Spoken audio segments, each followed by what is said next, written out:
TGIF, thank God it's Friday, and welcome to WWT Live as part of Women's Wrestling Talk. And today, simply put, we are all in. Howdy, folks.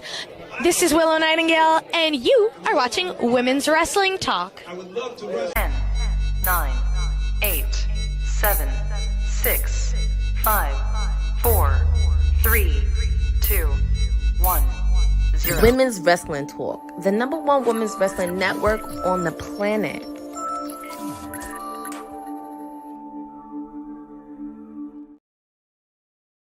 A big happy Friday to you guys. TGIF, thank God it's Friday. It is great to be with you guys for another edition of WWT Live. I am your professor, Gerard Bonner, GB, Teflon G. I don't know what else you guys feel like calling me. What I do know is we've got a very, very full weekend of wrestling coming your way. A lot of it is dominated by AEW, but trust me, there's plenty of news to talk about, and I am not alone. My crew is with me, and that's what makes all the difference in these WWT live streets. Of course, you will see her. She's pulling an all-nighter tonight because she's nice like that. That's what she does. Ladies and gentlemen, she's the sweetest thing in pro wrestling. Wrestling with Honey is in the building. How are you? I'm good. Hey, everybody. Happy Friday. You know, when you see my face, you know what day it is. I'm so excited. Absolutely. It's going to be a good day. How's your day going so far? Going great. Weather's beautiful. Just soaking it all in. Enjoying the end of the summer. Working really hard. So I feel like I've barely gotten sleep or time to like just sit and be, but I can sit and be here, pun intended. For sure. It's funny how, as tired as we can be from all that we do, these moments here in wrestling really do replenish us and refuel us. And that's absolutely fun. And of course, who needs refueling? Of course, the one who is always out on the streets, the other half of the most electrifying tag team in all of digital media. It is the Councilman Pharaoh, fresh-faced councilman, dare I say. How are you, sir? I'm so good. I have to remain. I need to be looking fresh for my tribal chief this Friday, as he will be here on Smackdown. And I had to look great for my tribal chief today. How are y'all? Absolutely. We are doing well. You are all over the place these days, sir. So it is good to see you. Everything well? Everything is well. Okay. We've had some good meetings up in Strattonville. Resniak is doing fine, getting ready for her match at No Mercy. Even was asking had a drink with in Yeetropolis. I can't say too much about that, but there's some things cooking with the ooze. Okay. We like that. Okay. We like all of that. We absolutely do. I got to ask you both before we dig into things. Is it starting to feel like fall where you are? It's cooled down a little bit. It's cooled down lightly up here, but it was pretty warm today, but there's like nice breezes going on. And it's like, is that you, fall player, coming out of the Himalayas? Is that you? How about you, Councilman? Now, the weather, does the weather really, like the seasons really change out in Cali? A little bit. You more feel it at night and in the shade during the day. Like sun is still out. It's not beaming as much. Like they turned it down from broil to, hey, it's sunny California again. It's pleasant. It's pleasant. And then at night, that ocean breeze comes in and you gotta hoodie it up like yourself. Exactly. I like to see it. Well, it is definitely getting cooler here, and I can feel it in the morning, which is great. And I'm here for it. Fall is one of my favorite times of the year. So I love a crisp morning. Absolutely. Yeah. And so it looks like we're going to go into a new season with a new signing, apparently. So we're going to kick things off with the massive news that broke yesterday. According to our friends at Fightful, apparently Ricochet is on his way to AEW. It has been announced that he has signed a multi-year deal with AEW. I have a lot of questions to start this off.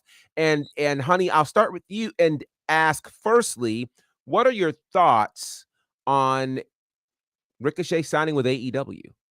I think this was something that we could have seen coming. Honestly, Ricochet could have gone anywhere. But of course, we know that he has a lot of history with a lot of people in AEW.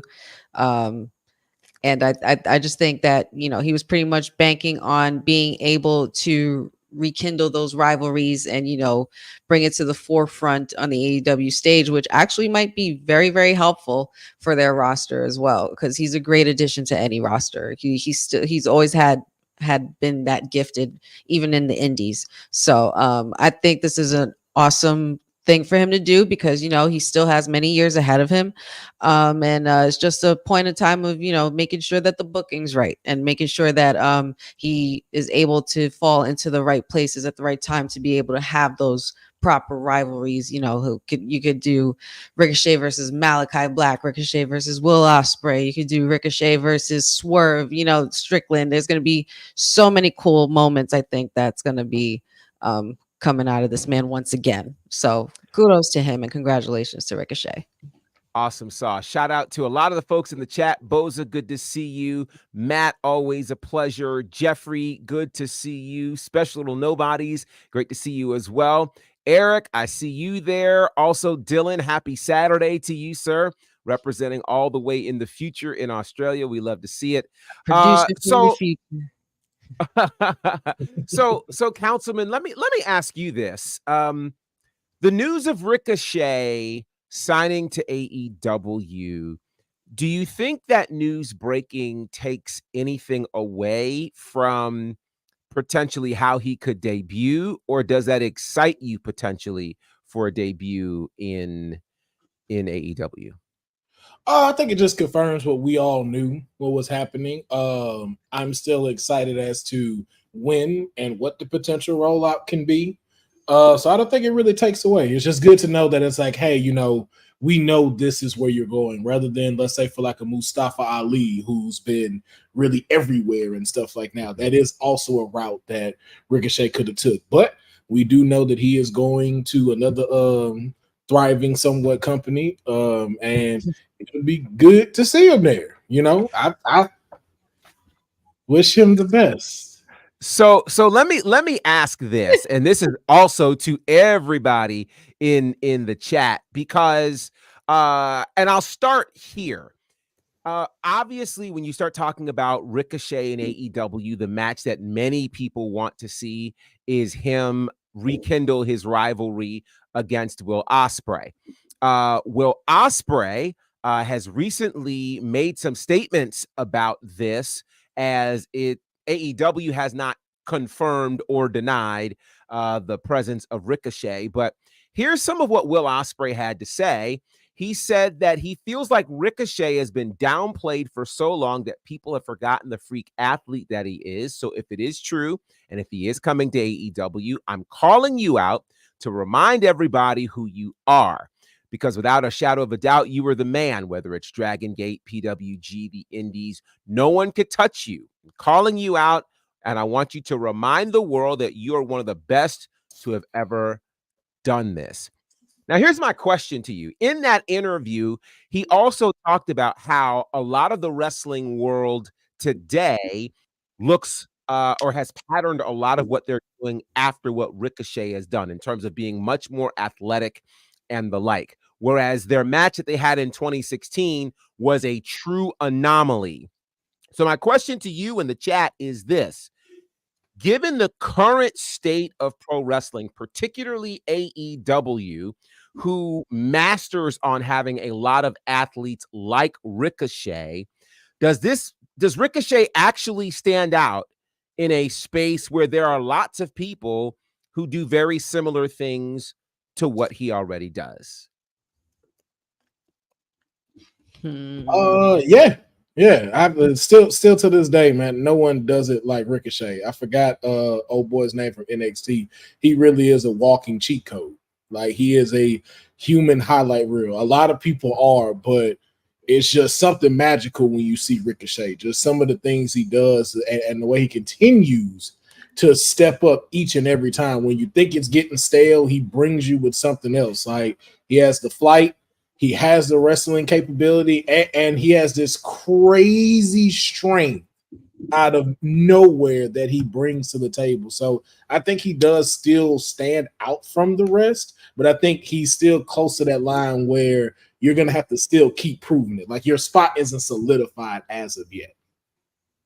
Honey, what do you think? Do you think Ricochet actually can stand out in a land of AEW that seems to have a lot of people who are extremely acrobatic? I absolutely think he can.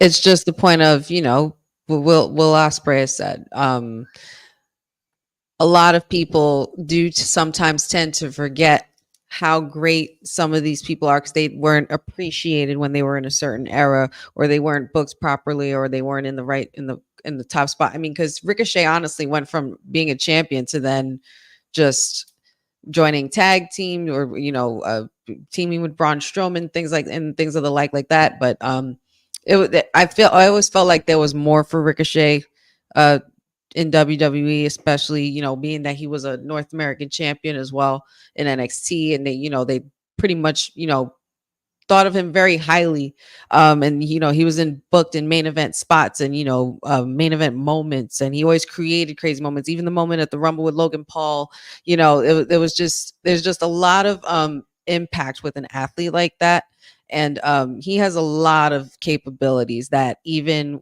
in the Vince era, they kind of had rules on what not to do in the ring, but there was so much more things that we could see him do that he had done in previous years before joining WWE. So let me take a look at some of what the chat is saying. Let's see. Let's see. Dylan says, if Ricochet is happy, that's all that matters. Let the talented man do his thing and keep showing the world who he is. I see you, Special Nobodies. Thank you. I appreciate that. There goes that hashtag again. Boza says, I'm excited to see how he debuts. Oh boy, and we're starting a hashtag. Okay, yes, you guys. Wow. Okay. Hey Eddie. Jeffrey says he could go on as Prince Puma. That's well, that is if that is still not held up by the folks at Lucha, because Lucha definitely held on to a lot of IP. Would he debut as Ricochet? Well, he was Ricochet before he got there, so they may have given him the opportunity to hold on to that. Special Nobodies. I'm happy for Ricochet, but why believe the fake TK when he has never given us anything to believe in when it comes to booking? I wish him well. Boza says, I don't know if he stands out. TK has wrestlers that do aerial moves like Ricochet. And Tamir was referencing Javon Evans. I think that's who he thought you were talking about earlier, Will. So let me, I'm going to say this. I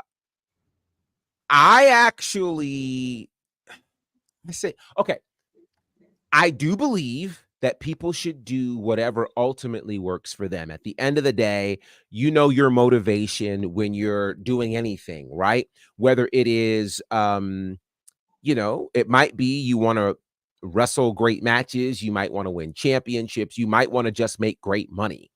Whatever your inspiration is, do that.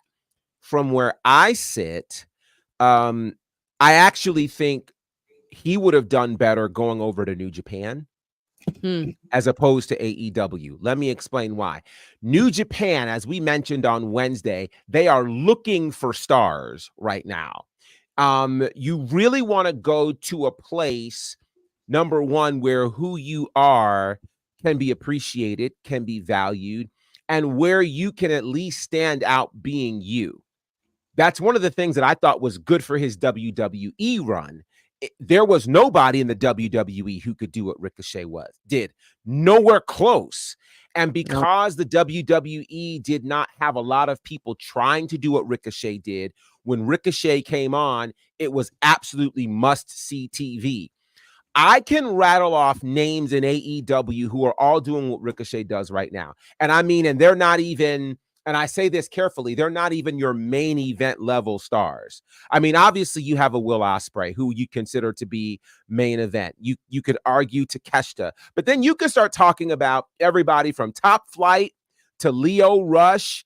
Like you can just start rattling off names of people who will randomly do 450s, Spanish flies. You got Sammy Guevara there. You've got you've got a lot of people to where Ricochet is not one of one in AEW at all.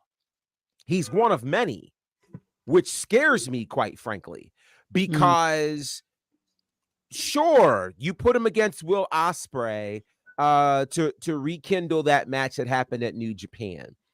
But what do you do after that? Does Will Osprey become a champion? I mean, not Will Osprey. Does Ricochet become a champion? And if so, which title? Maybe he wins the TNT title. Do you see him actually becoming a world champion? I don't know. I do. You do. This okay, make the case for him as a world champion. This is Drew McIntyre and potentially Sword. This is the same route because we already know what Tony Khan's going to do. Every match we want to see with Ricochet, we finna see that in the next 8 months. He's not going to hold, but we finna see all the matches we want in the next 8 months. And as long as Ricochet can get better on the mic and captivate the audience, that's the only two things Ricochet was really missing outside of the moves captivating people. If he can prove to be a world champion on AEW, they will immediately have him come back to WWE. The only reason why he left was just because of that he just did not break that glass there. And especially with them moving to Netflix, where it could be where you don't have so many restrictions going on, it's just going to make him look good. But I will agree with you, though, Professor. I think he could have still done all of that in New Japan and would get a better result. Yeah, I definitely think that. And again, I don't know. And here's what also is different, because I love the Drew McIntyre and Cody Rhodes reference. I think the difference there with both of them at that time, there was not the major juggernaut promotion of AEW. There was a TNA, which was a smaller promotion. There was a Ring of Honor. Neither of them were legitimately trying to compete with WWE. Not just that, but you also had tons of indies. You had New Japan. You had a lot of different places. I don't know that, and I guess time is going to tell. Outside of Cody, and again, Cody built AEW, we will have to wait to see a case study for somebody who has left the WWE, gone to AEW, raised their stock, and then come back. We haven't seen that happen yet. Cody's the only one. Some would argue CM Punk, but I don't know that that's fair, because Punk was a massive. Yeah, he was already a star before then. So it's going to be interesting to see how this Ricochet situation happens, and how all of this happens for him. Time will tell. And plus, I think in a lot of those other places where Cody went and Drew went, they were clearly the star of those promotions that they went to. When they went, they were the star. There's a lot of star power right now in AEW, and I don't know if Ricochet, whose definite strength is his athleticism, I don't know if that stands out as, to me, it's a music reference for a singer. If you've got a singer that just does a bunch of acrobatic runs like Brandy, if everybody's doing that, then nobody's special. Everybody can't do it, I think we have a lot of that in AEW. Since I mentioned AEW, say her name and she'll appear. Courtney's here. How are you, Courtney? Hi. Happy Friday. Hey, Happy Courtney. Friday. Happy Friday. Well, we are talking about the news of Ricochet signing to AEW, and I want to get your thoughts on how you think this will go for Ricochet joining AEW. Do you think he stands out? Do you think this will work for him? What are your thoughts? And how does he debut? Ooh. I wouldn't be shocked if he made a debut on Sunday during the Casino Battle Royal, because we don't know who the other participants are, because they say top AEW stars. So I would not be shocked if he did make an appearance in the Battle Royal. Ricochet, he's very talented, and I was actually listening to your comments before I jumped in. He's very talented and does have the athleticism. It's just the one thing, and this is where some stars tend to struggle, is just the promos standing out, because there are some people who do promos very well, but there are some who just really don't fit into the promos. So that's something where it took time for a lot of superstars to practice on getting the promos down, even in AEW. MJF, he had to craft his promos in a while, even before he was champion. Swerve Strickland with his promos, Bryan Danielson, and even a few more people had to learn. And even Chris Jericho, when he first started, he was not that good at promos, but he kept practicing and building that momentum time and time again. So I do think the athleticism's there. It's just he just needs to build on like the promos and really being believable when he speaks. Because a lot of times there's some people who have it and there's some people who don't. So I'm very intrigued on what's he going to do with AEW. We will certainly see, and we will get into our predictions for All In before the show is out. But some more news already from London. Of course, we knew that All In 2025 is going to be in Texas, Globe Life Field. And already there have been a number of teasers of what the AEW appearance in London will be in 2025. And based on this sign outside of things in London, it looks like Forbidden Door is heading to London in 2025. And All In is returning to London in 2026. So we don't know exactly where Forbidden Door will be in London. I don't think it'll be at Wembley. But what do you think happens for Forbidden Door? Are you interested in a Forbidden Door in London in 2025, honey? Yeah, I mean, if you're able to tell some good stories for me up leading up until then, and making it worth it. I mean, especially if you're gonna if you're gonna start, advertising it now, it's I guess with the way business is moving, I guess these days more often they're announcing a lot of dates ahead of time. So it's not uncommon in this case for AEW to try to pull that off the same way WWE did when they had announced WrestleMania in Dallas ahead of time, and announcing all the pay-per-views that were happening this year, the PLEs that were happening this year. It's definitely piqued interest, but I just wonder, and I'm curious and concerned about what the status of AEW and where its roster will be by then. Interesting. And Councilman, let me throw this one at you, because again, we were talking about this Wednesday. It's kind of come back up again today. Part of what makes something like Forbidden Door work is that there are stars in New Japan that you want to see. Here's kind of the flip side to this question. Does this give New Japan enough time to create stars that would make us interested in an AEW New Japan joint event in London next year? Nah. Not even with Zack Sabre Jr. as the world champion. You didn't believe that when you just said that. You know that. So that's why I asked you. So I'll say it like this: if it's all how you format Forbidden Door, I don't think you should have it to where it's this kick in type thing. But I think if you put it to where AEW, the New Japan that they are trying to build will be tested by some of these AEW people. So more of like the veterans of AEW taking on kind of like the new kids of New Japan. If you kind of push it like that to where, but you would have your AEW people would have to push over more New Japan stars at this Forbidden Door. And we've seen that is not normally the case when it comes to Forbidden Door. AEW normally takes the pot and go home.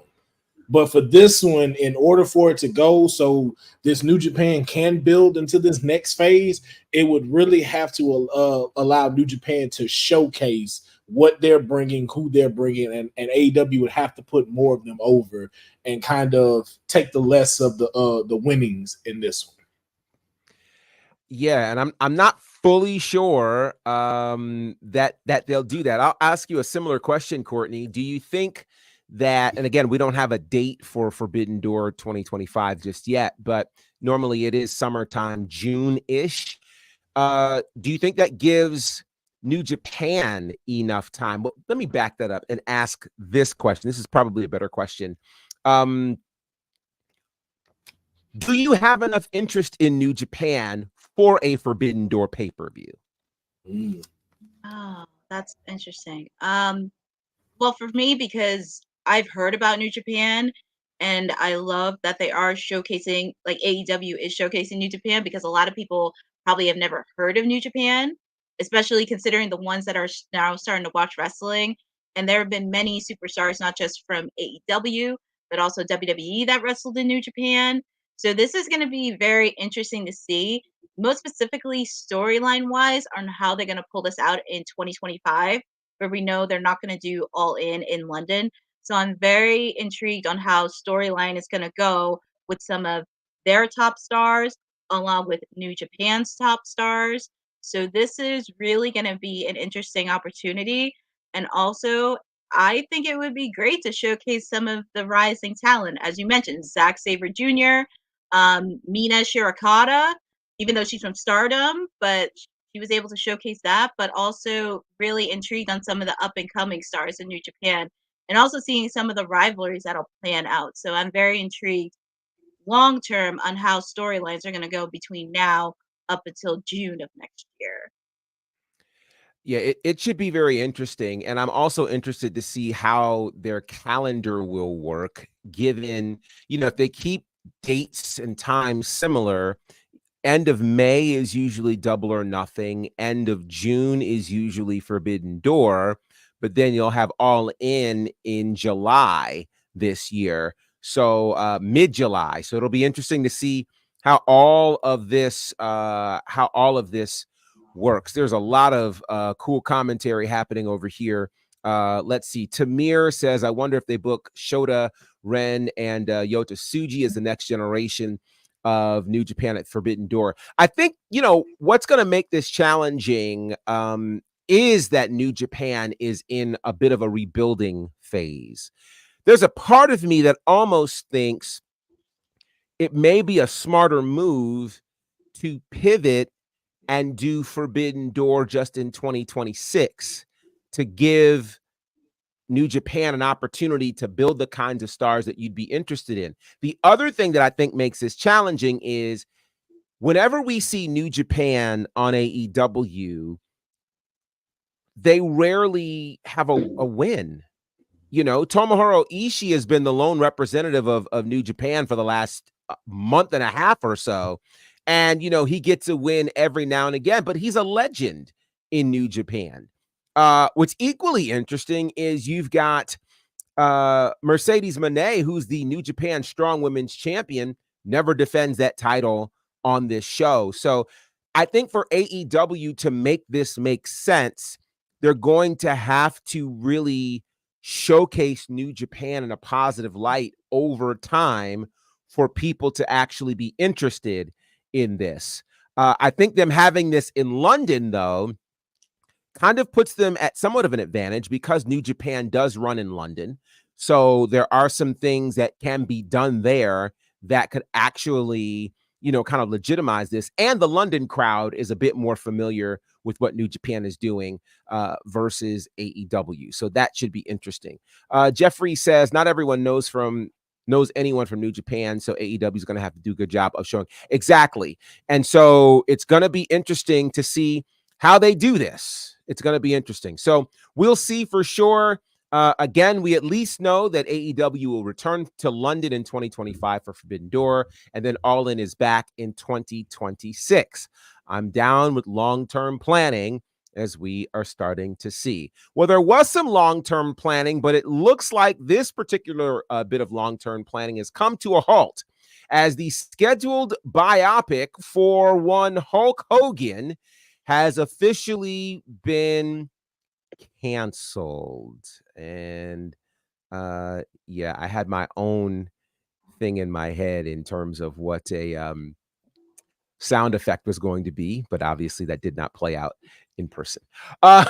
So Hulk Hogan's biopic was originally scheduled to have Chris Hemsworth play Hulk Hogan, and he had signed on all the way back in 2019 to do this, but things have obviously changed.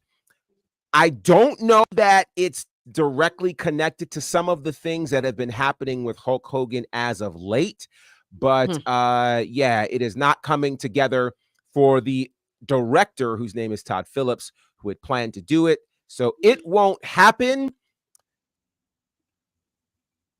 Is there any commentary around this? Todd Phillips was the same guy that directed, for those who don't know, which I'm sure a lot of us do know, the brilliant Joker film with Joaquin Phoenix. I already, like, if Chris Hemsworth definitely would have done well with this, but I'm not sure what else to say, because I'm almost positive this would kind of have something to do with a lot of the news surrounding the Hulkster, because he just somehow can't just shut up. Just don't speak. Well, so that we don't get in trouble, we'll move right along and get into a far more interesting topic, as Bleacher Report. You know, if you ever really want to get people talking, create a list. That's what you do. And so Bleacher Report has come out with a very interesting list ranking the top 50 WWE entrance themes. Now, WWE, I think we can all acknowledge, has really done an incredible job in terms of creating music that will last, that we will remember from here on in. Now, which of these themes has stood the test of time, and according to Bleacher Report, are the top themes? Well, I will start with some of the bottom themes and see what you guys think about these, and then we'll go into the top 10, and then we'll figure out where everybody is. So closing out this top 50 list is the theme song for The Big Show. Now, I don't know if that's controversial or not. What might be controversial is number 49. Number 49, Finn Balor? Disrespectful. 49. Disrespectful. 49. And this includes this is the multiple entrances too. These are all consumed in one. So if they've had more than one entrance, these are all combined when they made this list. Really? This is So this includes the demon intro as well. It is only 40. Still disrespectful. 48 is equally interesting to me. 48 is Sasha Banks. That's wild. Regardless of what you think about Sasha, that theme music hit far more iconic than number 48. Like both versions. Yeah. Now this, you know how many little girls still do this? Like so many still do this stuff. Yeah. Yeah. Number 47 is Jake the Snake Roberts. Number 46 is Drew McIntyre. And I'll stop at 45 before I go to our top 10. 45 actually leaves me scratching my head. Razor Ramon. I don't understand. That theme song was incredible. I just want to know what was the criteria in making this. Like, what was like what needed to be in these intros? Oh, I got a for rant. you to make these decisions, because I'm kind of curious about that. Like, what was the criteria of it? It's not even the criteria. I guess there was just no logic behind putting this together. So I think what may be more important is the people, because these were specific writers from Bleacher Report. And yeah, they didn't have specific criteria, but there were 6 different guys who came up with this, and these are the ones that made the cut.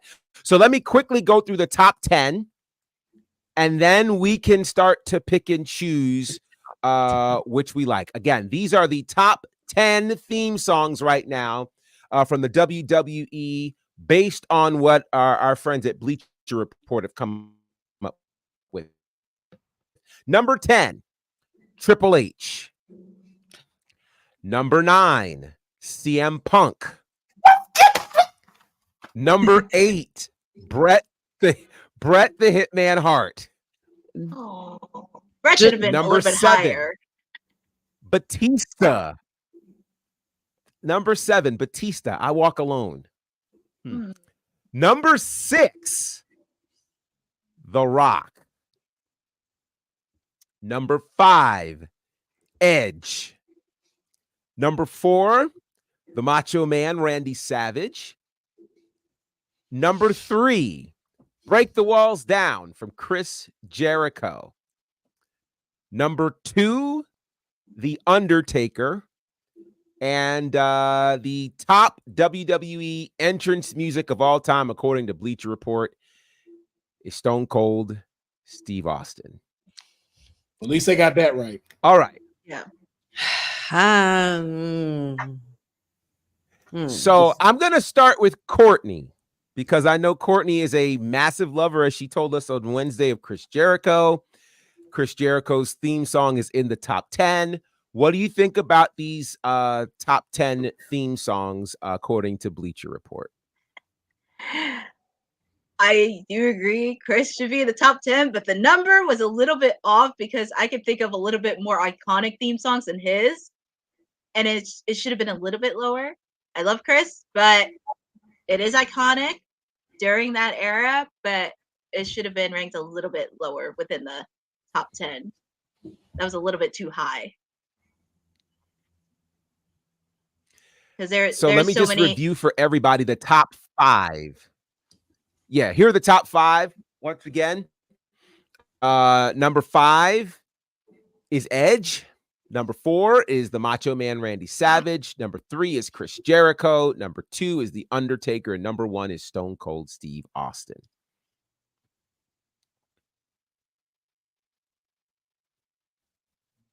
Any other thoughts on that one, Courtney? I can't believe Bret. He should be a little bit higher, Bret. And then I'm curious with Edge's theme. Is it? I'm trying to think when he was. There's a couple. There was. This is including Rob Zombie and the On This Day I See Clearly. Okay, I was gonna say because actually my favorite one is You Think You Know Me, because I was like, wait. Yeah, that's the one. Yes. Interesting. I kind of. Go ahead. Yeah, I think I'm kind of done on comments. Yeah, I think I'm good because, like I said, Chris, he should have been top 10, not number 3. He should have been ranked a little bit lower, but there are a few that should have been ranked a little bit higher. Okay. But that's all I have to say. All right. Councilman, your thoughts on what we've heard on the top 10 and this top 5? This top 10 is about 70% accurate. Okay. I actually don't mind Jericho where he's at, because I just think as a whole, as of his entrance, is fire. Like Break the Walls Down is fire, and it's his song. So that I don't knock that one. Now there's 2 in here, and you know what? I'm sick of it. I'm sick of y'all passing these people. First of all, don't nobody remember Bret Hart music. Nobody. Don't nobody remember Bret Hart music at all. All you remember is the pink shade. Don't know. All you remember is the. That's all you remember. You don't remember none of that. Councilman. The fact Ric Flair is not in top 10. The fact that I hear voices in my head is not top 10. They talk to me, but CM Punk ass is number 9. Stop giving these two dudes a pass. They not that song is a banger. That song is a banger. CM Punk's that living color that Cult of Personality is a banger. Top 20. Go ahead. It's a banger. Pat, okay, is it more of a banger than Cody Rhodes? Is it more of a banger than Randy Orton? So let me mention this one for you. You mentioned Ric Flair. His theme song is number 18 on this list. Wow. And Randy Orton's theme song is number 23. That's wild. Y'all put the graduation song for Macho Man before the Superman song? Now that Macho Man, the Macho Man theme song, I have to say, classic, it is so iconic. Iconic. It is so Macho iconic Man. that it made me excited about graduation. Like when it was graduation, I was coming out to Macho Man's theme song. Yes. Like that's how it was. That's how it was. So it's pretty iconic. But styling, you can't sing to profiling. No, you can't tell me you didn't. Whoa! Flair, with this man. No, listen, I agree with you. I think Flair's theme song among all of these should absolutely be top 10. I think 18 is definitely too low. I definitely think 18 is too low. I think Macho Man is slightly high, not definitely in top 20. Not putting up, not throwing his out like that. But should it be a little bit lower? The fact DX is not in top 10. It's 18. Yeah. You're gonna DX. I got words. DX I got is words. number 8. Oh. DX is 19. 19 on this list. Oh, yo, I have right below Ric Flair. I have words with this list. I have words. If anybody else wants to say anything, I didn't mean to interrupt, but go ahead. Go ahead. I understand, Stone Cold, you being number one. I understand the impact you've had. I understand that you were one of the most top-selling superstars of all time. You broke barriers, you broke through glass ceilings, you put asses in seats, that damn glass break, you and your beers. But damn it, y'all gonna stop disrespecting HBK. The fact that he's not even in top 5 hurts my feelings. The fact that Lita's track from Boy Hits Car, Love, Energy, Fury, Passion, why is that not even on the list? That was an honorable mention. I wanted to throw my phone when I saw that. I wanted to throw my phone. No love for Little Kim, for Trish Stratus, Time to Rock and Roll. You are you kidding me? That's where iconic. like how what and Razor Ramon being so high and Finn Balor but damn it, y'all gonna stop disrespecting Mr. Shawn Michaels, okay? Y'all gonna stop that. Y'all not gonna sit here and act like that it was one of the most popular and still one of the most popular music entrances of all time. Jimmy Hart, JJ Maguire. Okay, I had the yellow CD. I remember what color it was. And you know what? Rhea Ripley wasn't even on this list either. Test theme song was fantastic. Gangrel's slapped, so I don't know why his wasn't lower in the list. But damn it. Y'all, this list was disrespectful. I understand, Stone Cold. I understand. But y'all know damn well Shawn Michaels' theme music came first. And that shit was hitting. Even when Sister Sherry was singing on it. Honey, I get it. But Stone Cold, he slowed down racism with his stuff. Like you had rednecks and black people sitting right next to each other when that glass shattered. We were not hating with each other at that time. I don't think that matters. That matters. Yo, in Texas, that matters. But you don't think the same people weren't singing Shawn Michaels' theme song? You gotta be kidding me. Before before The Rock. So I got a few Please. things so let me answer a few things. You mentioned Gangrel's theme, which obviously is probably you're thinking about the Brood's theme. That came in at number 34 on this list. So that is here. Is Sheamus on the list? Let's see. There were questions in the chat that I want to make sure I get to. Let me go find a couple that's a good of one, them Boza. because they were asking about. So someone asked about Evolution's theme song. Oh yeah. And I do not see their theme song did not make it on here. That's iconic. Evolution's theme song is not here. That is iconic. So that's Motorhead. Hello. Yo, Sheamus is not on here. Yeah. Evolution's is not here. Someone asked about the Hardy Boys theme song and the Dudley Boys. Jeff Hardy was number 25. That's crazy. Jeff Hardy is 25 on this list. I got a couple. Here's a couple of other things that I think you'll find to be interesting. Shawn Michaels is number 12 on this list. Cody Rhodes, which is probably one of the biggest theme songs of all time right now, is number 13. I can't believe nobody said anything about this one. John Cena's theme song is number 14 on this list.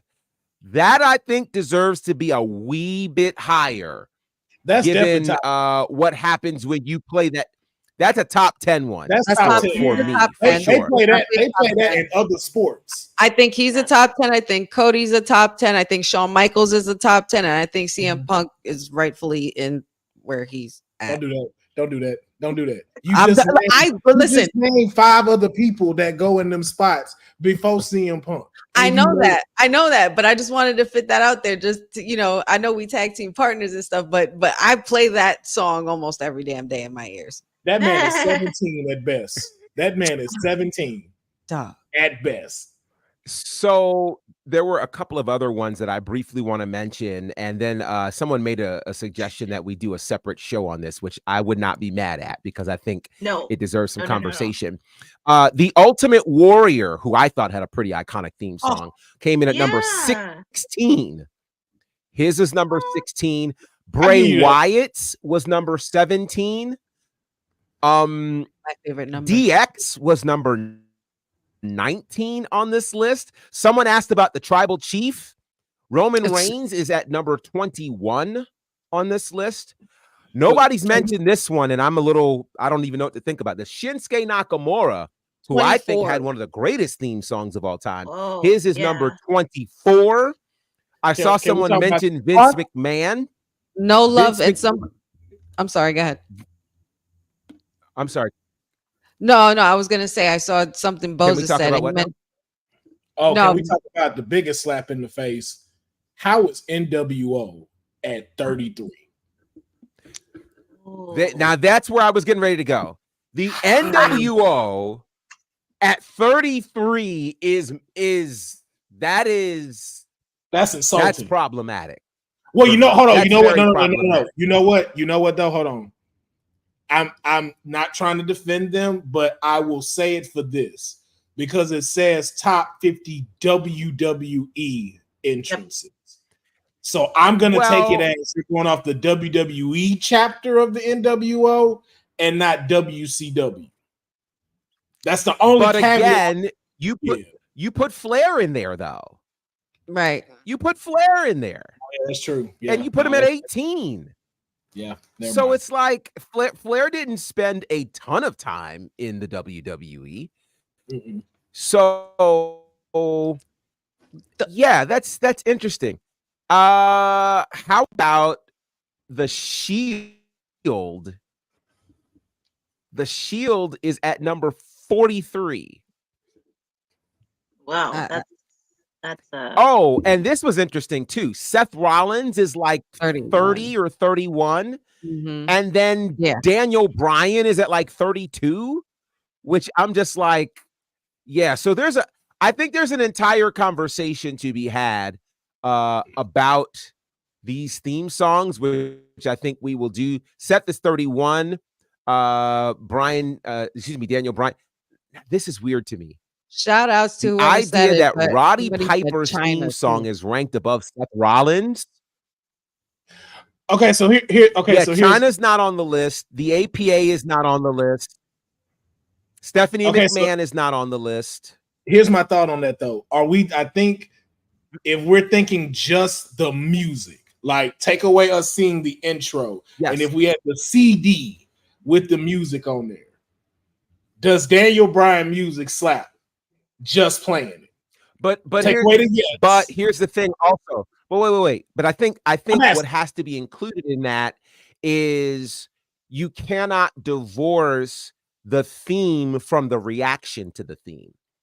Because there are some themes, what is the criteria? There are some themes that are great musically that never made their way onto this conversation, because I think it also has to do with how quickly people respond and how they so it's interesting. Nobody's arguing that Stone Cold is number one and The Undertaker's number two. Nobody's arguing either of those, because the second you hear them, immediate reaction.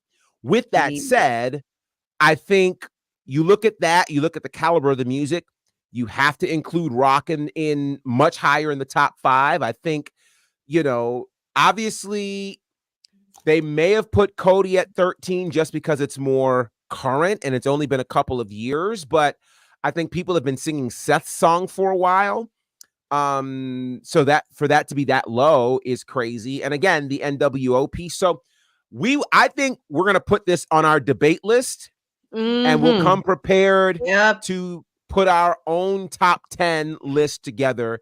And I think we're going to have a fantastic list of things. So yeah. And all right, we're going to move out. Joe Hendry should have been on that list.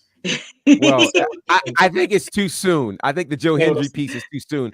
I think in 5 years, yeah, that'll be another part of the conversation. So we've got some anniversaries to talk about today. Today happens to be the 4-year anniversary of the very first WWE match for this guy, Dominic Mysterio, which is crazy if you think about what he has accomplished in the last 4 years. When he obviously started during the pandemic with his dad, a great tag team. I don't think a lot of people believed in Dominic Mysterio. Of course, he would join the Judgment Day, which completely changed his fortunes. 4 years later, he's a former North American champion, and you could argue he's the top heel in the business. He's right alongside a women's world champion once again. So shout out to Dominic Mysterio. That's pretty awesome for him. 4 years, and he's really made a huge impact. We're also dealing with another anniversary, and this one's interesting in light of what we talked about Wednesday. It is the 9-year anniversary of this match. That, of course, is Takeover Brooklyn 2, Bayley versus Sasha Banks, a match that literally changed the wrestling industry for the good, particularly women's wrestling. Pretty amazing. So I don't want to be that guy, but I'm going to be that guy. Courtney, did you get a chance to go back and watch any of the NXT takeovers since Wednesday? And if you did, what'd you think? I'm going to be honest, I haven't had the chance to because my schedule's been crazy. But I have it on my bucket list because I plan to watch it, hopefully before All In, and I'm definitely going to be rewatching Takeover and definitely rewatching that match because that match was truly iconic. The fans were on their feet, and just seeing them two deliver that match, it's going to be a little bit of a aesthetic moment. Yeah, definitely a wonderful time. Some may have forgotten that also on that card was the only WWE match ever for Jushin Thunder Liger, who made his lone WWE appearance on that very show as he took on Prince Pretty, a.k.a. Tyler Breeze. And that was a great, great moment as well. So again, go back and watch that. I went and I was randomly today watching a random takeover. It was NXT Takeover, the end of the beginning. And I forgot this match happened on here. Austin Aries against Shinsuke Nakamura. Yeah. Woo. Yeah. Wow. I'm trying to tell y'all. NXT Takeover. It was a time. Play. It was a time. It really was a time. And not to mention if you don't mind me saying, Professor, this women's match, it was actually one of the ones that defined a new revolution going on in WWE, Totally. ushering a different era, being that these are two of the four horsewomen who we've totally debated about for many a show on here. But this match was also the second longest match on the card. You also had other cool matches. Like, think about it. You had Apollo Crews and Ty Dillinger. You had Finn Balor versus Kevin Owens for the NXT Championship. Emma, Becky Lynch, and Charlotte defeated Becky Lynch and Charlotte and Dana Brooke. Like, it was a fatal 4-way. Eva Marie was freaking wrestling. Okay, that's how when I saw the list of the topics we were going to be talking about today, and this came up, and I saw that card, I was just like, wow, took me all the way back. It was so crazy, and the Hype Bros and Enzo Amore, like it was like it was such a time. It was so good. Courtney, girl, you got to see it. You got to see it. It was so great. I have to rewatch that again. I get to. Like, this was the match that definitely defined Bayley and Sasha going forward as being, staples in the women's division. Hugger Bayley was a different animal, man. She was a workhorse, and not for nothing, I was totally anti Hugger Bayley because I'm always like anti the Cenas of everything. Like, I felt like she was the Cena, and I actually was vouching for the boss. The boss, not Mercedes, but the boss. The boss was a different animal. The boss was absolutely she was. A different animal. She was on top of her game. She was on top of her game. For sure. This match reminds us that you don't have to be the main event to be the standout or the match that everybody remembers, because this was not the main event of Takeover Brooklyn 2, which is crazy that we don't remember the Finn Balor Kevin Owens match on that card because we remember Bayley and Sasha. That's crazy. So shout out to them for sure. Okay, so very quickly, we're going to run through our preview of SmackDown before we get into our predictions for All In, and we'll try to do that as quickly as we can because we want to leave some room for Honey to get something to drink and to eat to prepare herself for this SmackDown watch-along. So SmackDown tonight will happen from the nation's capital. That in itself should be very, very special. A 6-woman tag, the Unholy Union, along with Blair Davenport, taking on the Big Three. And I believe this is the first match for the Big Three on SmackDown. So this is going to be very, very special happening tonight. Also, the WWE champion Cody Rhodes will be a guest on the Grayson Waller effect. That should be interesting. Of course, that's leading into his big title match against Kevin Owens next week at Bash in Berlin. Got the tag titles on the line as the Bloodline will be defending against the #1 contenders, the Street Profits. And you've got to wonder, will the Bloodline be able to survive this with Roman Reigns somewhere lurking around? And then also, what better title match to have in our nation's capital than the U.S. title on the line as LA Knight defends against Santos Escobar. That's all going down on SmackDown tonight.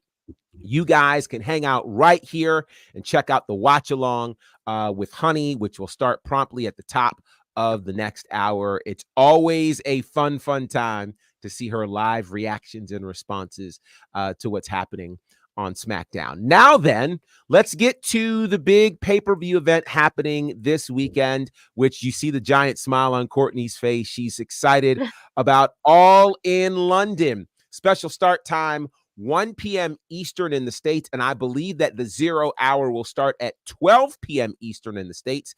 And the one match we know about in the 0 hour is a mixed tag, Willow Nightingale and Tomohiro Ishii against Chris Statlander and Stokely Hathaway. Any Any quick predictions on this? Courtney, we'll start with you. I just feel like Stokely and Statlander have something up their sleeve. Even though she's training him, I just feel like they have something up their sleeve. And I have a feeling that they may get a win. And this can build Statlander's momentum against Willow when she faces her at All Out. So I have a gut feeling that Stokely and Statlander have some tricks up their sleeves and probably may get some backup to help them out in the tag team match. So I'm going to go with Stokely and Statlander for the win. Okay. All right. Councilman. I got to ride with Willow and Tomohiro. I think we're going to get some fan favorite pops from them and stuff like that. But I think we'll have him take the win in the pin. I don't think either. I don't think Willow or Stokely. That's the lady, right? Stokely. Statlander. Yeah, Stokely. Is the lady. Stokely is the man. I don't watch this. Y'all know I don't watch this. I'm riding with Willow, but based off of what Courtney's saying, I think that they'll fuel that up for that, and I think they will still try to keep them a little separated and not give a definitive winner. So I'm still ride with Willow and Tomohiro. All right, honey. Yeah, I can't. I mean, I can't help but feel like this could go to Willow and Tomohiro as well. I know Chris Statlander and Stokely, they're gonna have their wits about them and try to pull something, but I don't think it's gonna work. I think the crowd's also gonna be really, really behind Willow and Tomohiro as well. It's gonna be it's gonna be a good match, but I'm going with those two for the win. And the beautiful challenge, of course, being part of the 0 hour is, you're the match that hopefully will get last minute buyers to purchase the pay-per-view. So this should be a fun one for sure.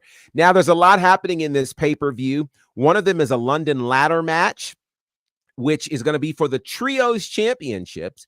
It will be 4 trios. So ultimately 12 men in this match. The champions are Christian Cage and the Patriarchy. They'll be taking on the Bang Bang Gang, House of Black, and a 4th team, which will be determined on Collision. This is going to be nuts. Who leaves as the AEW World Trios Champions? Courtney.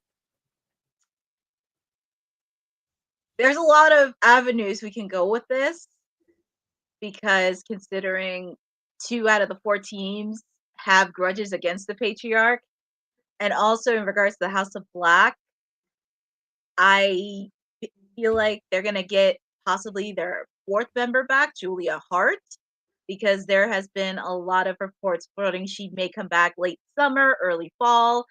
So I would not be surprised if Julia was an asset to that match.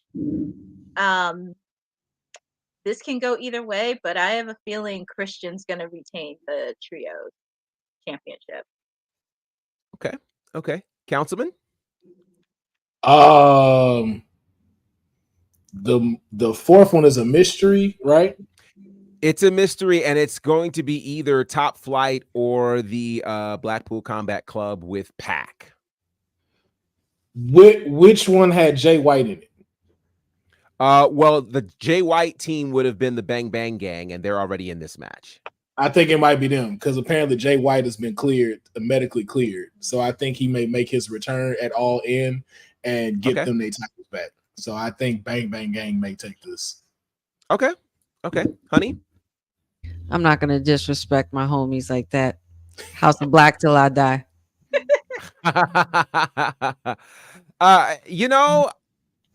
I actually think the medical team is going to win this match, because there's a lot of people that could be hurt with 12 men and a ladder. That's a lot of people. Yeah. And the medical team is going to win this one. But I think Christian and company will probably leave with the championships, but it's going to be a wild one. It's going to be a wild one. All right. From there, which, by the way, so far, it seems like there are only 9 to 10 matches on All In, which is a far cry from the normal 12 to 15 matches that can be on an AEW pay-per-view. Granted, things could change between now and Sunday. But up next is the infamous casino gauntlet match so that everybody understands how this works. It is not like a normal gauntlet match where you want to be the last person standing. It is actually the first person who gains a fall will win this match. People will enter at varying intervals. We don't know all the people that are in. We have heard Hangman Page is involved. That's about all we really. Oh, and Orange Cassidy is number one. We do know that. Who else is in there is all still a bit of a mystery. The winner will get a guaranteed world title shot. Courtney, who wins this match?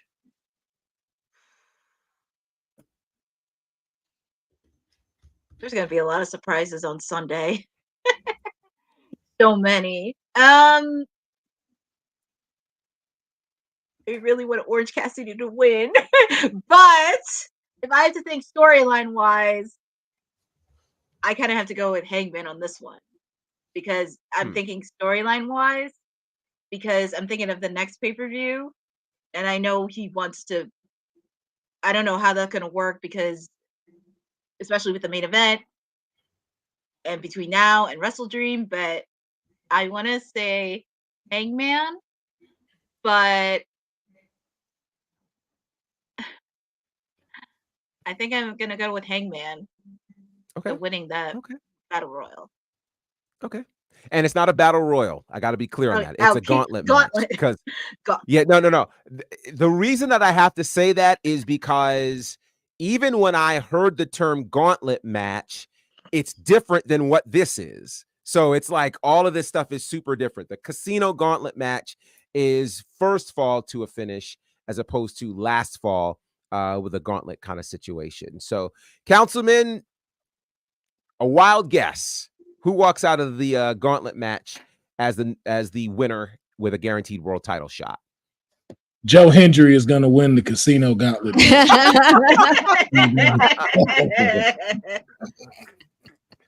Well, if they said his name, he might appear. So he's gonna say his name and he's gonna appear. But mine for that. I know he hasn't been there in a while, but Samoa Joe. Oh, now that's a good call. Yeah. And win this. That's a good call. He's been quiet. Ooh. He's been real quiet. I think he already finished filming Twisted Metal 2. And I already think they wrapped up. Good call, Councilman. Good call. All right, honey. Who do you think wins this gauntlet match? I would have to. I don't want to say this. I think. And I've seen some people in the chat saying it. I think this would also be a cool opportunity to, if they're going to pull the plug and rip the Band-Aid off with him right away and just throw him out there. I think this would be a cool opportunity and a very interesting opportunity to see if Ricochet shows up for this and where he lands or who he lands in the ring with or whatever. But if not Ricochet, I could totally see Hangman Adam Page because I know there's still a lot of bad blood between him and Swerve, which kind of I gave away who I would assume would still be the winner by that night. That's if Swerve still has the belt. So, but I would say either, I would say Hangman Page if they don't throw Ricochet in right away for this match. Well, some of the names that are out here, which, by the way, Dylan, he says this prediction segment is going to last 2 hours. It won't. I'll do my best to ensure that. Boza says there are 21 names, but they may not use all 21. That is correct. Dylan says Ricochet. Tamir says Ricochet or Hangman. Dylan says if Ricochet's in this, he has to win. If he isn't, we're already off to a bad start. Here's what's hard about this. Ooh, now this is an interesting pick. John Moxley. I think that's a very interesting pick. This is what's so intriguing about this. There are enough names that are out there that we've not seen in AEW in a while that could make this interesting. I'll throw another name out there just to upset the apple cart. Bobby Lashley. I think that would be a very interesting addition for this. The real challenge you have is how long this match goes and how many names get entered into this. Now, here's my challenge. I think it's cool to introduce new names, but the challenge is if you have someone like a Lashley, a former world champion, you have somebody like Ricochet, who's been the star of a company. If neither of them win, there are those who feel like it's a loss. But then I have personal issues with throwing people immediately into the world title picture because it doesn't end well for them. It does not end well for them. So I don't know. I'll be interested to see how all of this goes, but certainly we'll find out on Sunday. Moving on, of course, we've got the TBS Championship, Mercedes Moné, Britt Baker. Who walks out as the TBS champion, Courtney?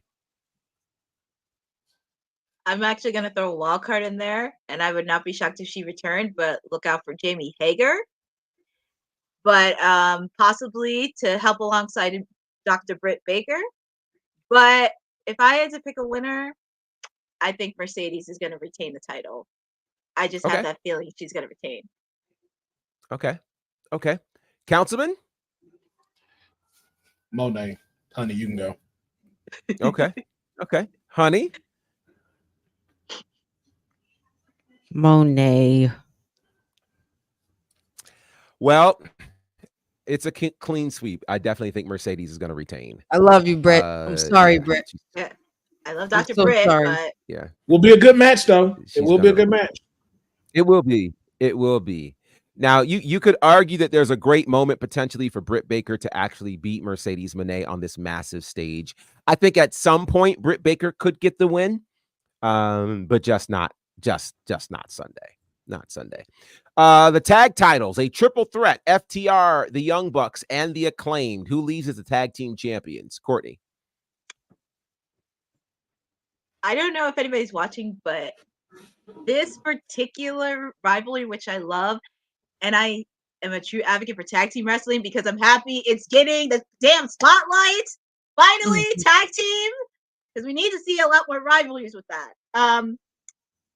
We're going to have new tag team champions on Sunday. And I'm going with the Acclaim. And also because, in fact, Anthony's from my home state of New Jersey.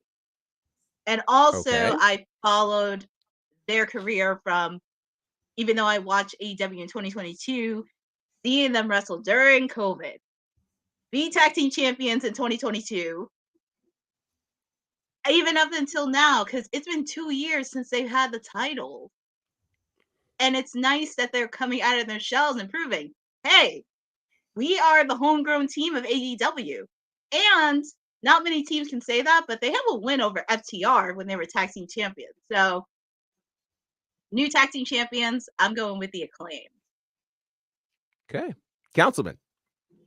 You never bet against Mr. Ass, and who's Mr. Ass is always co-signing. I'm going with the Acclaimed as well. I think we already got 2 veterans in the Young Buck and FTR. I think this would be a great push for the Acclaim to be able to beat 2 is, in my opinion, today, some of the top 15 tag teams currently out, which is the Young Bucks and FTR. So I would love to see the Acclaim take this. Okay, Honey? I think this would definitely be a great opportunity for the Acclaim to capitalize on and take the titles. Also have an opportunity to make history and become 2-time tag team champions. I mean, we all like Councilman said, we do have veterans in FTR. I wouldn't mind seeing FTR tie in the Young Bucks with the 3. That would be, I would say, my dark horse pick, but the favorite is the Acclaimed, and they're too hot right now, and they, just let them keep going. Give them I think I'll save mine. You don't need to hear my prediction. Let's move on. I will say this. First of all, I thought the match between the Acclaimed and FTR on Collision was incredible. It was an absolutely incredible match. With that said, I still don't believe in the Acclaimed. Sorry. So I'm going to go Young Bucks or FTR, but I don't believe in the Acclaimed at all. I just don't. I don't. I don't either. It's just from what I know with the crowd, and I know they're big top favorite guys right now, and I just, otherwise it would be FTR. Yeah, but I still don't believe in them. I mean, the fact that Max Caster is still trying to be John Cena 2005 is just still weird to me. But all right, there we go. Here we go. The FTW Championship, the For the World Championship. Chris Jericho defends against Hook. Courtney. Jericho's going to retain. I love Hook. I think he's great, but Jericho's going to retain this title. Okay. Councilman. I don't care. I was just gonna. Yeah, I don't. This is why we tag champ, dog. That's great. I was just gonna pose the question, like, do we really have to see them fight again? Didn't we do this already? I know maybe possible. Was it for the title even? I don't even know. I don't even care. Like, I don't even remember. I don't know. The concession stand is gonna win because that's how many people are gonna get popcorn and nachos. So that's the bathroom break match. I'm assuming. Most definitely. And that sucks hilarious to say because this is Chris Jericho we're talking about. Like, it's sad. That's wow. Yeah, I do think Hook will win the championship, but yeah. Coffin match: Jack Perry against Darby Allin for the TNT Championship. Courtney. Oh man, and I love Darby too, and I really want him to win, but I think Jack Perry is going to retain the TNT Championship. I love Darby, but Jack Perry's going to retain. Okay. Councilman. This one tough. I'm going to be honest. This one tough. But is it? I mean, because it's a coffin match. But yeah, man, Jack Perry just too hot right now. And the fact that he remade the belt himself, I'm just like, the scapegoat has definitely got me in his corner. But I'm not finna sleep on Darby Allin though. But just I got to go with Jack Perry. Honey, Darby, I love you. Darby, I appreciate you. But if you don't lay your ass down somewhere and just freaking relax, dude, like lay off the skateboard, lay off the stunts, put your feet up in a nice hotel, get some snacks, whatever beverages you like, or get room service for crying out loud. Jack Perry, damn it, Jack Perry. Like, I love you, Darby, and I know in any other situation you will win this, but you need to lay your ass down and relax somewhere. So Darby Allin also has a guaranteed world title match coming at Grand Slam in a couple of weeks, which makes me wonder how focused he is on that. With all of that said, this is how I see the match ending. I see Darby Allin climbing up one of those trusses as high as he can to try to do a coffin drop on Jack Perry through a coffin, and Jack Perry moves. Darby Allin in the coffin. Jack Perry wins. Let's see. The American Championship, which was the International Championship, which was the All-Atlantic Championship. MJF and Will Osprey. Courtney. They had a good promo this past week. And this is going to be very interesting. There could be a lot of turns during the match. I wouldn't be shocked if somebody tried to screw MJF, but I enjoy Will Osprey. He has been fun since he came to AEW and some of his matches, but I got to go with MJF. He has so much heat right now, and it needs to continue building that. So I think MJF's going to retain the title. Councilman. Yeah, I see MJF walking back out with this. I think Osprey should set his eyes on a bigger prize, and I think trying to go back to that AEW championship is something that's needed. Let MJF bring some prestige to the AEW American Championship, and maybe some of these belts can actually start to matter. Like, I was gonna say again, but they never have. So hopefully this is the start. Hopefully this is the start. Allegedly. All right, honey. I smell shenanigans in this match because anytime you have MJF, there's always some kind of shenanigans. I just don't know where the shenanigans are going to come from and directed to. But just for shits and giggles, I'm going to say Will Osprey because I prefer him and he's a lot of fun to watch. I'm going to go with Osprey with a confrontation with Ricochet happening after this. I think Ricochet shows up here. I don't think he shows up in the Casino Gauntlet. I think he shows up here. Nice. Because them battling for the American or International Championship makes a lot more sense to me. Ooh, that's sexy. To me. Let's see. The AEW Women's World Championship. Timeless Toni Storm, Mariah May. Courtney. Oh, they build up an amazing storyline. They build it up from top to finish. And it was so nice meeting Mariah May in person back in April. And also meeting Toni Storm before she came to AEW. So this is really a fun match and I'm going to watch. I do think Mina Shirakawa is going to try to be involved in the match. Possibly help Mariah win. But this is a big homecoming for Mariah since it's in London. And we're going to have a new AEW Women's Champion in Mariah May. Okay. Councilman. Time is up, Toni Storm. Time is up. Mariah May is going to be crowned AEW Women's Champion, and I cannot wait to see the vignettes from Toni Storm as the wrestler that has lost it all with the crying makeup here and and the chase beginning, as the mayor say. I can't wait to see that, but it is definitely Mariah May's time. Honey. Like I said, this is another one that's a little difficult to call, just like MJF and Osprey.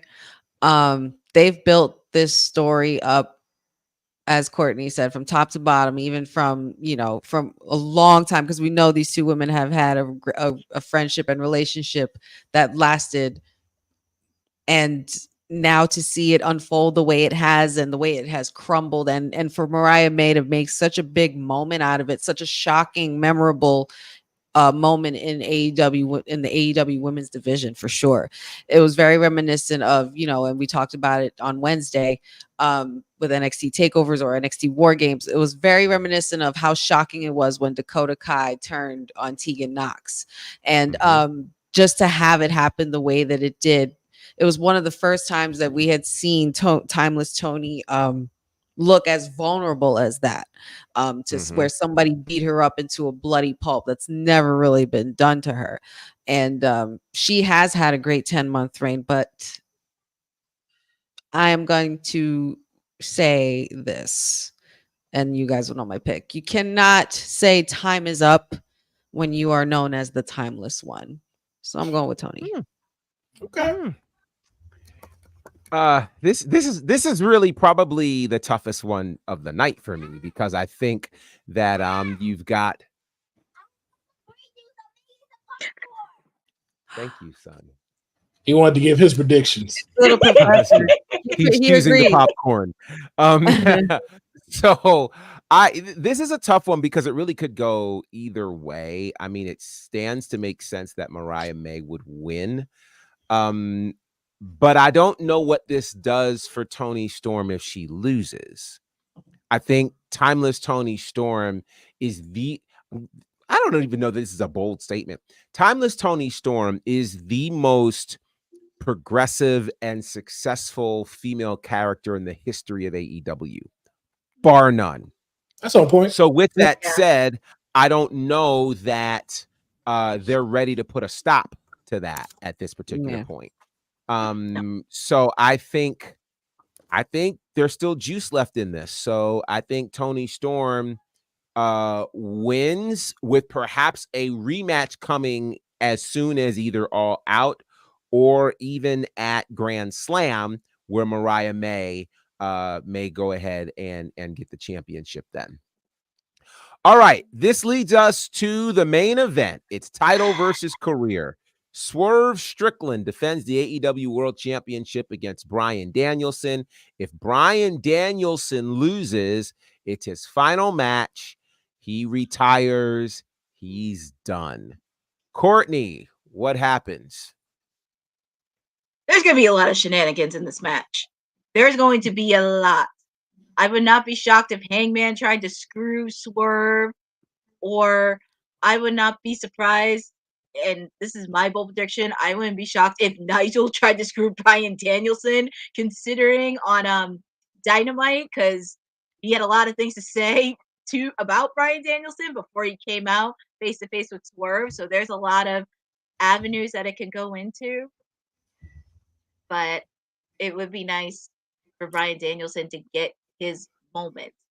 Get his moment to be champion and right up in the sunset. So I am going with Bryan Danielson. Councilman? I gotta give credit where credit is due. Professor, you convinced me. You convinced me. Daniel Bryanson is not retiring. This man is definitely going to win just because of everything the professor said.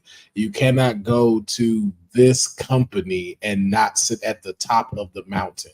What was you leaving WWE all for? What was you leaving a cushy position for if you do not walk away into the sunset, not saying that you were a world champion here, Ring of Honor, and WWE? Bryan is not going nowhere this Sunday, and he'll be there at Collision or whatever this first in the week of AEW, holding that belt. Honey, I'm sticking to my guns, y'all. We've been so off on these predictions. See what AEW does to this tag team. Swerve till I drive, man. I've been rooting for Swerve to win this title, win the big one. I want him to have a healthy reign, a healthier reign, and for it to continue to be healthy. I think that this is definitely going to be one of the matches of the night for sure, hands down. We know what Bryan Danielson has brought to any wrestling roster, any professional wrestling promotion. I feel also this could possibly be an opportunity where Bryan Danielson somehow gets screwed out of it, as Courtney said, and then this is where he does the Wolf of Wall Street, the "I'm not leaving" speech, and he's gonna try to go after it maybe one more time. But yeah, man, Swerve Strickland. So I've made my case before, but for those who did not hear, I'll make it very, very brief. There's absolutely, positively no way that Bryan Danielson loses this match. And here's the problem. I've talked about this before. I think I've done it on this show, but AEW has to do a better job of, number one, pacing their stories, and number two, not giving everything away. Okay. They have given so much away with this story. Everything from the interviews that Bryan Danielson's doing, where he keeps talking about, my child wants me to retire. The family's all going to be there. Last week, they played a whole tribute video to, you don't play tribute videos until the people have retired. Okay. Then they went so far as to this Wednesday on Dynamite, he was wearing the same flannel shirt that he wore when he retired in WWE. Like, how many ways are you going to try to drive this point home that he's going to retire? There's no way. There's no way. So to your point, Professor, you might as well tell Daniel Bryan to show up and bring the salmon jacket.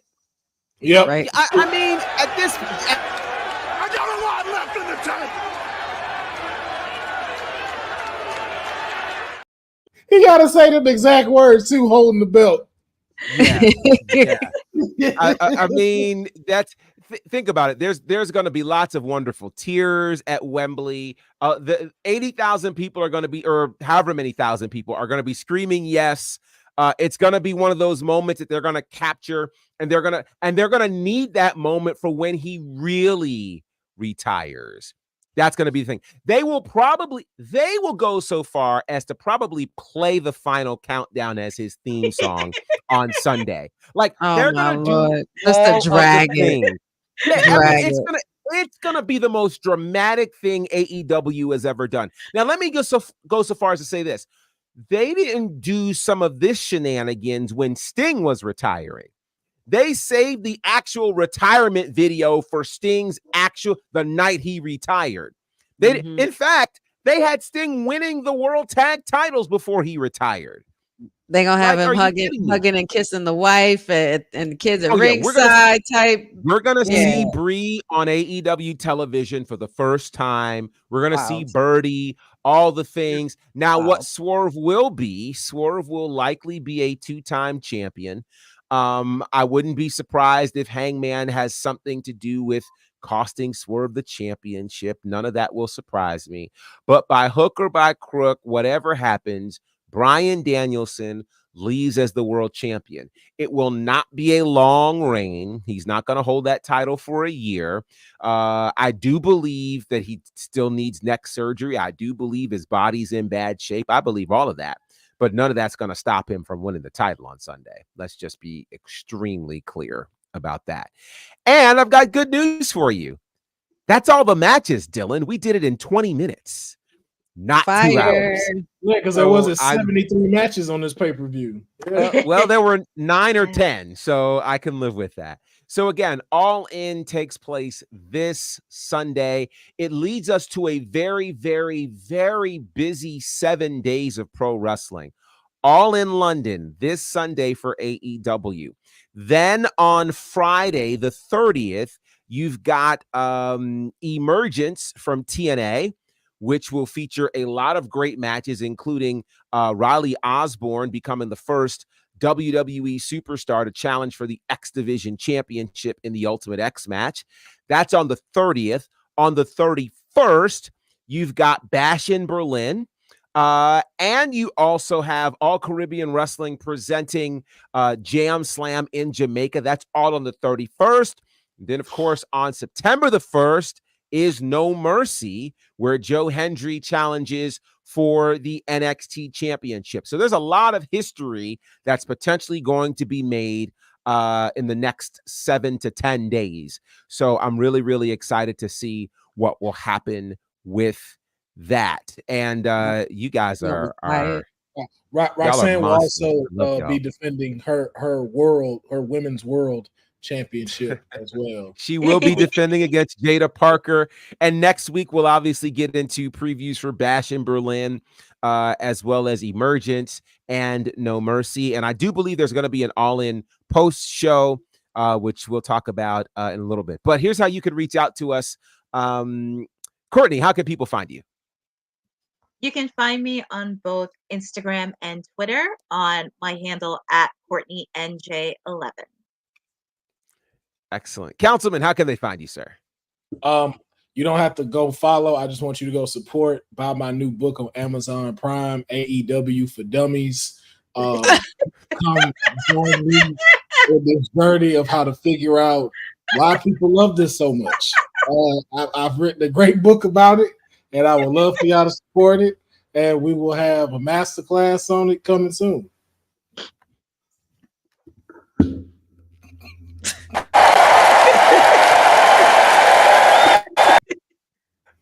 Well done. Well done.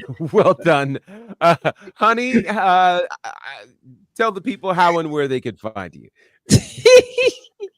You guys can find me here Monday, Wednesdays, and Fridays with my crew here at WWT Live, which I enjoy so much.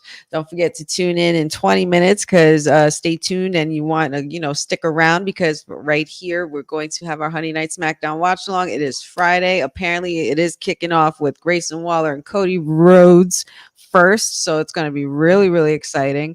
And all my handles: Wrestling with Honey TikTok, Wrestling with Honey Instagram, Facebook Wrestling W Honey, and please like and subscribe. That YouTube, tell your friends about it. Trying to get to 100 subscribers as my first goal over here on the YouTube universe. So the Wrestling with Honey podcast. Make sure you like and subscribe that button. I'll see you guys at 8:00. Excellent. You guys can find me, of course, at Bonnerfi. Just dropped another cool video. I hope you guys are liking this video content. Yes. Talking about the TNA and NXT partnership. You know, we are a few months into it now, so I'd love to get your thoughts on that. So go ahead and check that out. Also, you can check out my commentary work in a lot of places, thankfully, including, let's see, Southern Honor Wrestling and IWE. That's on IWTV. On YouTube, you can find me at The Nightmare Factory.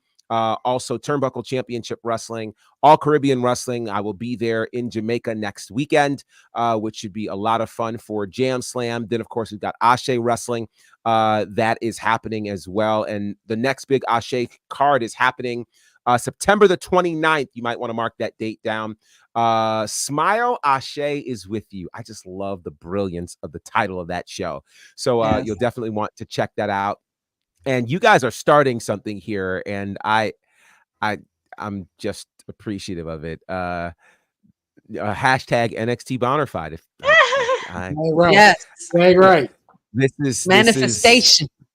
Listen, I am not mad at all. You can check out all things women's wrestling talk at WWTalkpod across the socials, where you will see clips from here, interviews, and all kinds of great things. Also, wwtalkpod.com is the website. And you can check out all of the great things soon, you guys. You guys are very kind. I appreciate it. Yes. I do. I really, really do. Shout out to all of you, special little nobodies. Dylan, Matt, good to see you. Boza, Tamir, it's good to see you with us as well.